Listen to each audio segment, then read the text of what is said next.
Welcome back to another episode of NRL by Jellyman here on Wednesday, the 31st of May. Going into, obviously, round 13 review, quick origin preview, obviously, for tonight when this is being shot, and then, obviously, round 14 preview. So round 13 review, origin preview, and round 14 preview. We'll obviously have the TikTok and Instagram reels up later this week, just depending on what comes out of this origin game in terms of, injuries, players playing, all that sort of jazz. But looking back to a shortened week of NRL, the Dolphins defeating the Dragons last Thursday 26-12. The Dolphins probably should have scored a lot more points, but after that 49-minute mark, it was a pretty boring game, but the Dolphins had it all but wrapped up. Asako was super. Milford was also good. Nikorima at the back was also great. The Dragons just... they're not clicking as sucks to Jack DeBell and Sinbin, obviously the skipper for the day, was trying to send a message, but they're just really plodding along at the moment, and a lot of people's pre-season prediction of them potentially being the Wooden Spooners is potentially coming to fruition. But obviously the Dolphins charge forward to next week. They're in the finals race at the moment, while the Dragons are obviously at the other end of the ladder. The Eagles play the Cowboys, so the Eagles defeat the Cowboys 24-16. Not impressive by any means, but it's a win nonetheless. Greg, Sevo, Russell and Moses all scored. Drinkwater and Felt a double. The Cowboys shouldn't have been in this game. The Para Eagles should have won easily, but credit to North Queensland, they kept in it. But without all the... the origin players they still had for the Eagles, but all the injuries they've got, it is what it is. And interesting about Parramatta, we'll go into when we have a look at the standings update, is their for and against compared to obviously their ladder position, and how quickly they can jump up if they obviously win a few games in a row. Next game of the evening, obviously the Saturday afternoon/evening game in New Zealand. The Warriors losing to the Broncos 22-26. The Warriors sort of fought hard, but the Broncos just played simple footy. And that's what got them the win. Mariner scoring a double, Ricky and Mam. DWZ also scoring a double, and Chance and Montoya. For the Warriors, this is a game that sort of slipped away from them. They could have and should have won with all the Broncos players out. But the Broncos were gritty. Obviously, Reynolds ran the show there and got them the win in the end. South Sydney versus Canberra. So Canberra actually beating South Sydney 33-26. Cartwright scored early for South. Then Horsburgh scored, and Hopewade scored two there. Johnston also scored a double. Hopewade 3 tries. Tass and Cook also scored, as well as Starling down the sideline there off a Jared Croker ball. This is a good win for the Raiders. I mean, they should have won, really. We should have known that prior to, with all this, obviously, South Sydney outs. But yeah, South Sydney, obviously a good win at a quarter stadium, lifts them up into the top 8. Last game for the last round was the Knights defeating the Seagulls 28-18. Marjo scored 3, Young scored, Best and Crossland. Garrett, Croker and Saab all scored for the Seagulls. This one should have been 50-18 to the Knights, but the way the Seagulls were able to hold up defensively on their line was super impressive. The whistle wasn't put away in this one, and it was sort of detriment to the game, but that is what it is. But obviously the Knights get a win. They should have won at home, and the Seagulls sort of plod along in that bottom 8, and unsure if they're going to be able to turn it around this season or not, but we'll obviously wait and see. Excuse me, sorry. Standings update. So NRL.com ladder, so obviously Penrith out in front with 18 points, along with the Sharks, Broncos and Storm, so all tied at the top there. The only difference is the Broncos haven't had any buys as of yet. So they're obviously on 0 buys compared to Panthers, Sharks and Storm, all on 2 buys each. The points differential, Panthers plus 139, Sharks 88, Broncos 81 and the Storm 24. Next in line is the Rabbitohs 16, Dolphins 16, Raiders 16. So the Rabbitohs plus 87, Dolphins plus 15, the Raiders minus 50. Obviously for a top 8 team, that's not good enough. The Warriors are actually in there at the top 8. And all those, the Rabbitohs yet to have a bye, sorry. The Dolphins, Raiders and Warriors all have 1 bye apiece. And then outside the top 8, the Titans, the Warriors, Titans, Roosters, all on the same amount of points. and then it's the Seagulls and Knights with that draw, and then the Eels are in 13th with 12 now. The interesting thing here is the Warriors -10, Titans -31, Roosters -67, Seagulls -18, the Knights -26, and the Eels +52. So a lot of their losses have been close losses. And then if they obviously win, potentially get the 2 points, without obviously having, I think the Seagulls do have a bye, so they might jump points, but they could jump up to 8th within 2 to 3 weeks like that, and it would be like nothing ever happened. They could even jump up to 6th. And it's like, okay, that didn't surprise anyone because of the points differential. Now, below the Eels are the Bulldogs, Tigers, Cowboys, and Dragons. I think that's pretty much set. And those teams just might shuffle around depending on buys and wins and whatnot. But that bottom four, I think, is set for the rest of the season. Jumping into it, Origin Preview 2023 Game 1. So obviously going to look at each matchup through the lines, some stats, all that sort of thing. So Walsh and Tedesco at fullback, Selwyn Cobbo, To'o, wing, Holmes, Crichton, centre, Tabuai, Trebojevic, Tuolangi, Addo-Carr, Munster, Luai, DCE, Cleary. In the forwards, Flegler, TBJ, Hunt, Coruscant, Collins, Haas, Fafita, Frizzell, Gilbert, Young, Carrigan, Yeo, Grant, Paulo on the bench. Or Grant versus Hines on the bench, more or less. Paulo, Murray, and Martin, Fasul Malawi, Cotter, and Arrow. If they start that way, they start that way, but each coach might have a trick up their sleeve. Some stats here. So Queensland has won 3 of its last 4 Origin 1 matches as an underdog. 10 of the last 12 Origin 1 matches have gone under the total match points line. Turbo has scored in 1 of his last 6 appearances outside of New South Wales.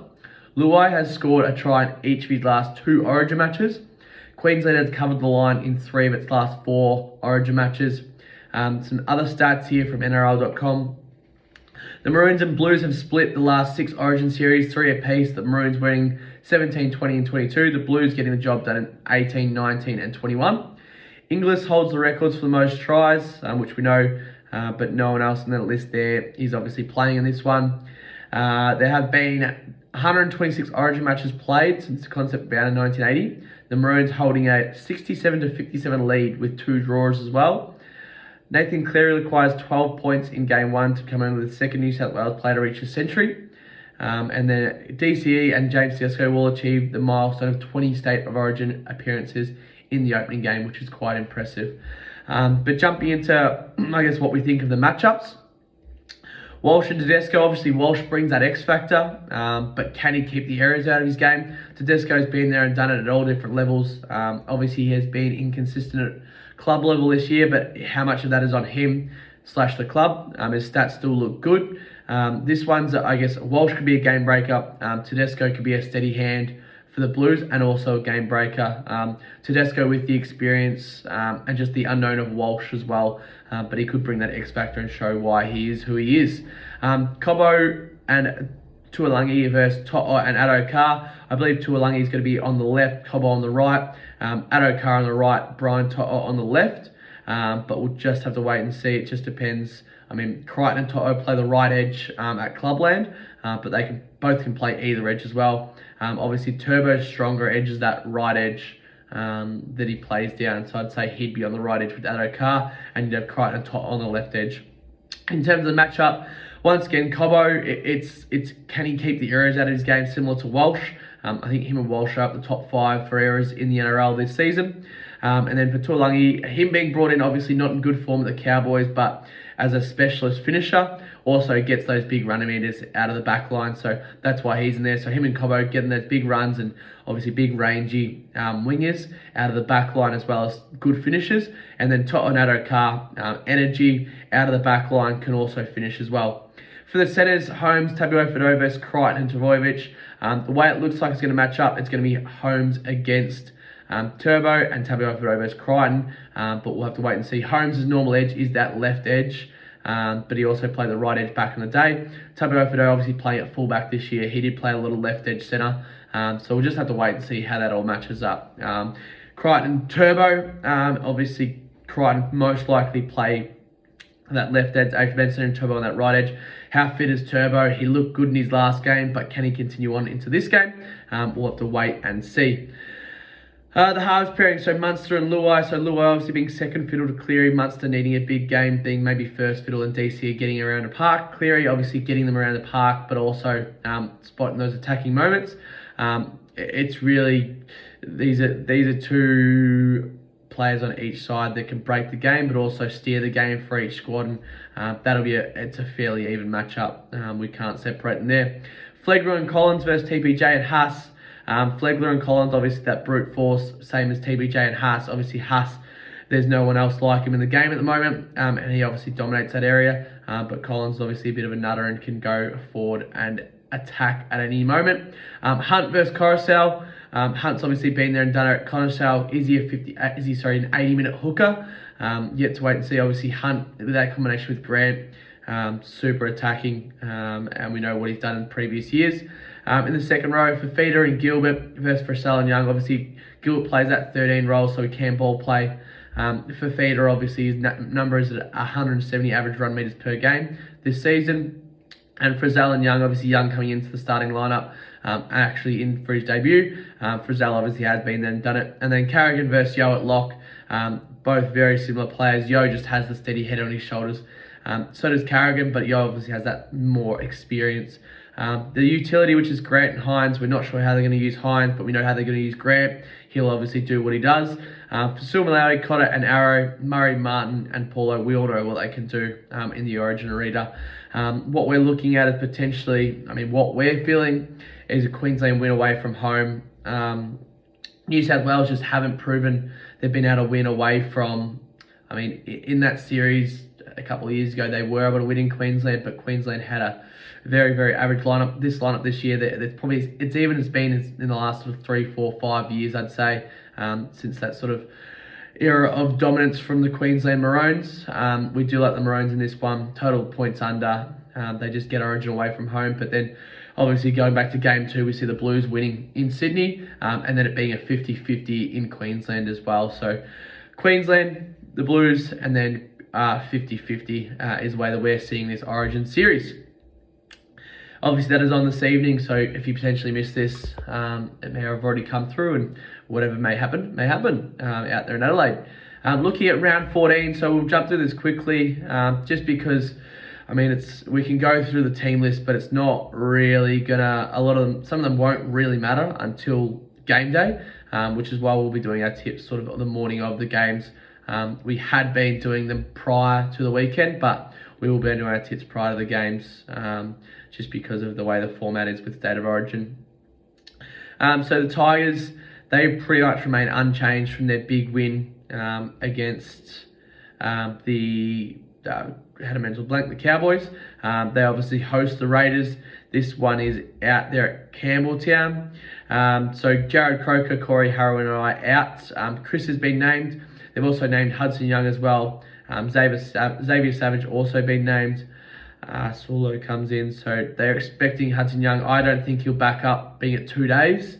The Tigers have also named Api Coruscant, same sort of thing. I don't think he'll back up after 2 days. That's very grueling on the body, but we'll obviously have to see how their matchups look. Some stats for this one.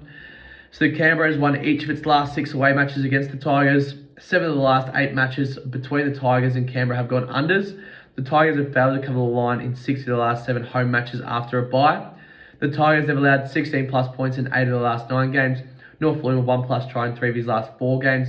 The Raiders 44 plus total points in their last 5 games. 20 plus points in 6 of the last 7. They've allowed 18 plus points in 10 of the last 12 games. And the Raiders, they've allowed tries on each edge in their last 10 games as well. So North Luma potentially to score is a good bet there. The Warriors versus the Dolphins. So the Warriors out, obviously Lussick with that head knock. In potentially comes Walker, named on the extended bench, obviously recovering on he's named on the interchange, as well as Barnett, Volkman and Egan also in. For the Dolphins, it seems they haven't named. Nope, they haven't named. They haven't named their Just double checking. No, they haven't named any of their Origin players to back up, so they'll go on with Nikorima, Asako, Aiken, Lee, Tessie Newey, Milford, Katoa, Bromwich, Marshall King, SA, Bromwich, Limilu, Stone, Jared Wallace, Nichols, Teague, and to wear on the bench there, so they'll remain unchanged. Some stats in this one. New Zealand has lost 6 of its last 9 matches as a favourite in New Zealand. Interesting stat. Each of New Zealand's last 4 matches at Mount Smart have gone unders. The Dolphins have covered the line in 4 of the last 5 matches. The Warriors 22 plus points in 6 of the last 8 games, and they've allowed 12 plus points in all 12 games. Dolphins 26 plus points in 4 of the last 5 games. They've allowed 16 plus points in 9 of the last 10 games. 38 plus total points in 10 of 12 games. Asako 12 tries in 12 games. Also 2 plus tries in his last 2 games, and they were allowing tries on the right edge defensively, which would be DWZ to score. That's that one. Gold Coast versus South Sydney is the next game, so obviously moving to Saturday. This one's at Seabus Super at 5:30. So team list here, they have named David Fafita to play. So we'll see how that looks in the morning of. And then South Sydney have also named Murray, Arrow, and Graham all to play. So Graham obviously not playing Origin, but back from that injury. Richard Kenner named on the wing there, and also Kaloa Matangi in the starting lineup. Saluka Fafita, Shaq Mitchell, G-Cam, and Arrow also on the bench there. Obviously no Latrell Mitchell still with him pulling out with that calf injury. Some stats for this one. Cam Pereira also named for the Titans as well. South Sydney has won each of its last 10 matches at Seabus Super. 5 of the Gold Coast last 6 matches at Seabus have gone overs. South Sydney has covered the line in each of its last 4 matches against the Gold Coast. They've allowed 20 plus points in 5 of their last 6 games. Titans 26 plus points in 5 of their last 6 games. Cam Pereira 12 tries in 10 games. And then the Titans are allowing tries to the left winger in 5 of their last 6 games. South's 20 plus points in 7 of the last 8 games. They've actually allowed 33 and 36 points in their last 2 games, so defense has been costing them. South had only allowed 20 points once in the previous 11 games prior to those 2 games. And then Johnston 2 plus tries in 3 of his last 4 games as well. Cronulla versus Brizzy Broncos. The Broncos have named, Carrigan, Haas, Walsh, Cobbo, Flegler. Also Madden and Oates have also been named there. For the Sharkies, Trindle in and Talakai in. They have named Nico Hines, but obviously they've got Trindle there in the 18 as a replacement in case of Hines not getting up for this one. The Sharks, they've won each of their last 5 games after a bye. 5 of Brisbane's last 6 matches have gone unders. The favourite has covered the line in 6 of Brisbane's last 7 matches. Sharks 20 plus points in 9 of their last 10 games. They've held teams to 14 points or less in 3 of their last 4 games. The Sharks have won 5 of their last 6 games. Mulatalo 11 tries in 11 games. Kennedy 11 tries in 11 games. The Broncos are allowed tries to the left edge, which is that Mulatalo edge. And then the Broncos right winger has scored in 3 of their last 4 games.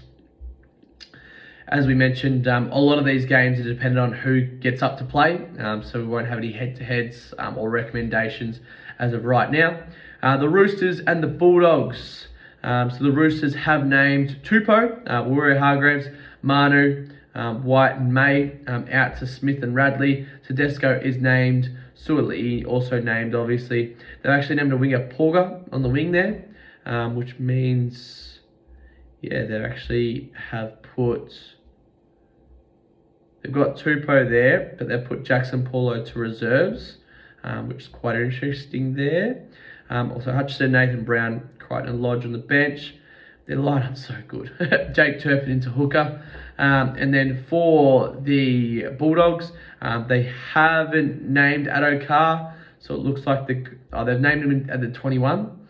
So if he gets up to play, this should be a Sydney Roosters win, but who knows because of how they've been going of late. Sydney has won 8 of its last 9 matches against Canterbury. Each of Canterbury's last 7 away matches have gone under the total points line. 3 of Canterbury's last 4 matches have been decided by a margin of 6 points or less. Sydney has failed to cover the line in each of its last 6 matches following a loss. The Roosters, they've allowed 20 plus points in 7 of the last 8 games. The Dogs, they've allowed 18 plus points in 6 of the last 7 games. The Dogs 18 plus points in 4 of the last 5 games. Averillo 1 plus try in 3 of his last 4, 5 tries in his last 4 games as well. The Dogs have allowed tries to the right edge in their last 7 games, which the right edge will likely be I'd say Billy Smith and Porga, or potentially even Tupou, who may come in there. Last game for the 2 more games, with the extended. So the Cowboys and the Storm up there in Townsville. So the Cowboys have named Tamalolo, Nene Tuolangi Cotter, also did, and Holmes have also been named to the 4 Origin guys, as well as the Storm have kept Munster in, as well as Grant also in, Walsh also in as well. They remain pretty much unchanged. Melbourne has won 30 of its last 32 matches against teams from Queensland. 7 of Melbourne's last 8 matches have gone under the total match points line. North Queensland has covered the line in each of its last 6 matches against Melbourne. The Cowboys have allowed 22 plus points in 6 of the last 8 games. The Storm 24 plus points in 4 of the last 6 games. The Cowboys 16 plus points in their last 4 games. They're allowing tries to the right edge in 5 of the last 6. Allowing tries to the left edge in 4 of the last 6. Felt 5 tries in his last 3 games, also 1 plus try in 5 of his last 6 games. The Storm last 6 wins have been by 8 plus points. They've allowed 16 plus points in their last 5 games, and Munster 1 plus try in 6 of his last 8 games there. Last game for the round, the Panthers versus St. George Dragons. The Panthers have named all their Origin players to back up. The only outs for the Dragons are Bird. They've also named Ben Hunt in there as well. St. George has lost each of his last 16 matches as an away underdog. 6 of St. George's last 7 night matches have gone over the total match points line. The underdog has covered the line in 10 of the last 11 matches between Penrith and St. George. Panthers have held sides to 12 points or less in their last 4 games, and Taruva 1 plus try in his last 2 games. And the bye, people who have the bye, teams who have the bye, Parramatta, Newcastle, and Manly Sea Eagles. Origin best bets. So what we've got here, the last 3 games at Adelaide Oval have gone unders. Queensland won game 1 in 2022 in Adelaide, 18-14. Queensland has won 3 of its last 4 Origin matches as an underdog, Origin 1 matches as an underdog, and Addo-Carr scored in Adelaide in 2022 for the Blues. So putting together the total match points under, Queensland head-to-head, and then Addo-Carr to score, 12.75 as a 3-leg same-game multi for State of Origin this evening. That is all for this week for NRL though. Good luck for the weekend ahead. As I said, look out on TikTok and Instagram for those reels that come up, as it'll be more sort of customized to the players that are playing, and etc, etc. That is all this week. Good luck for your weekend ahead of NRL punting, and all the best for State of Origin tonight.